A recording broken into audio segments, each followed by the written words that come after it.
Assalamu alaikum viewers. I hope you are well. Alhamdulillah, I'm also Batar Community and welcome to my another vlog. আজকে আমি তোমাদের সঙ্গে share করব আমাদের মোমোর কিছু হাস্যকর কাণ্ডকলাপ নিয়ে। সো এই জায়গায় তোমরা দেখতে পাচ্ছ আমাদের মোমো কিন্তু একটা ককরোচ আছে, সেই ককরোচটাকে কিভাবে চেটে চেটে মানে হত্যা করছে। ও আসলে এগুলোকে মজা নেয় যে কোনো প্রাণীর বিষয়ে, যেটা হোক লিজার্ড, ককরোচ, বাটারফ্লাই, এগুলো সব ধরনের জিনিসকে নিয়ে ওইভাবে তিলে তিলে মারে। একবারে কখনোই মারবে না, তিল তিল করে এই প্রাণীগুলোকে মারবে।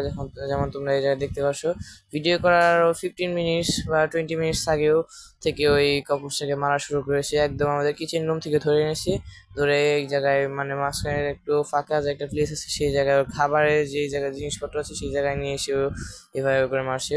ও এটাকে আস্তে আস্তে করে মারবে, মারার পর খেয়ে ফেলবে। একদম যখন ও তিলে তিলে হাফ আওয়ার বা 40 মিনিটস এইভাবে করে ও তিল তিল করে মারতে থাকবে। যখন একদমই মারা যাবে তখন ওই ককরোচটাকেও খেয়ে ফেলবে, বা লিজার্ড বা বাটারফ্লাই এগুলোকে। ও কিন্তু আগেও যে গিরগিটি যে আসে, সেই গিরগিটি ধরে কিন্তু একদম হাফ মার্ডার করে ফেলেছিল। তোমরা আমার শর্ট ভিডিওতে দেখতে পারবে, ফুল ভিডিও আমার এটা নিয়ে নেই। শর্ট ভিডিওতে তোমরা দেখতে পারবে এত বড় বড় গিরগিটি নিয়ে ও কিভাবে মানে হাফ মার্ডার করে ফেলেছিল। শুধু আমার আম্মু আর আব্বু গিয়ে ওইটাকে কোনোভাবে একটু শুধু রেস্কিউ করে ওই আমাদের মোমোকে আলাদা একটা প্লেসে রেখে ওই যে গিরিটি ছিল সেটাকে মানে কোনোভাবে শুধু সুস্থ করে তারপরে ছেড়ে দিয়েছে। ও কিন্তু আগেও আরো মানে 4-5টা গিরগিটি ওর সাথে শিকার হয়েছিল, মানে ওদের দেখলেই তো বোঝা যায় কোনটা কিরকম। সো আমাদের বাসায় 4-5টা এরকম গিরগিটি আছে, সেগুলোকে ও হাফ মারা করে ফেলেছিল সবগুলোকেই। বাট ও কোনোভাবে সফল হয়নি ওগুলোকে খেতে। কিন্তু আগে অনেকবার বিশাল বিশাল, যখন ও ছোট ছিল তখন কিন্তু ওর থেকে বড় বড় যে ইঁদুরগুলো যে আসে সেই ইঁদুরগুলোকে ধরে কিন্তু একদম মেরে ফেলেছিল। বাট ওরকে কিন্তু আমরা সেটা খেতে দিইনি, কারণ বিড়ালদের জন্য ইঁদুর যদি খায় ওরা, তাহলে কিন্তু এটা খুবই রিস্কি হয়ে যায় ওদের জন্য। কারণ ওইটার মধ্যে যে ভাইরাসগুলো আছে সেগুলো ওদের শরীরে গিয়ে ওদের শরীরটা খারাপ করে দিতে পারে।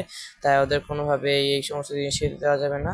আমরা আগে ধরে ওকে মানে একদিন রাত দেখি যে রাত 3টা বাজে, তখন কিন্তু দেখি যে একটা ইঁদুর ধরে ওটাকে মানে মেরে ফেলেছে। এটা নিয়ে এখন খেলা করছে।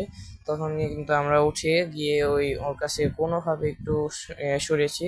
আর ও যখনই কোনো প্রাণী ধরে, মানে ওর যখন মুখ থেকে যখন সারানো হয়, তখনই কিন্তু মানে কি রকম যে একটা সাউন্ড করে, বিকট একটা শব্দ করে, সেটা কিন্তু খুবই ভয়ঙ্কর লাগে শুনতে। মনে হয় যে ও একদম আমাদের মেরে ফেলবে, সেই রকম একটা সাউন্ড। আর ও কিন্তু দেখতে পাচ্ছ ও কিন্তু প্রচুর খেলা করছে ওই ককরোচকে নিয়ে, যে কিরকম অবস্থা শুরু করেছিল ভিউয়ার্স আমি তোমাদের বলে বোঝাতে পারবো না। তোমাদের যদি থেকে থাকে তাহলে তোমরাও কিছুদিন পরে দেখবে তোমাদের পাশে যে ককরোচ থাকে সেটা পার্সিয়ানই হোক, মিক্স ভিডিও হোক, আর দেশি হোক আমাদেরটা মিক্স ব্রিড, ওরা এরকম করবে। সো এটা ওদের জন্য কমন ব্যাপার, এটা এতটা বড় কিছু না। সো তোমাদের এই ভিডিওটি কেমন লাগলো অবশ্যই কমেন্ট করে জানাবে, লাইক কমেন্ট শেয়ার করবে, সাবস্ক্রাইব করবে, আর সবসময় আমার পাশে থাকবে। বাই।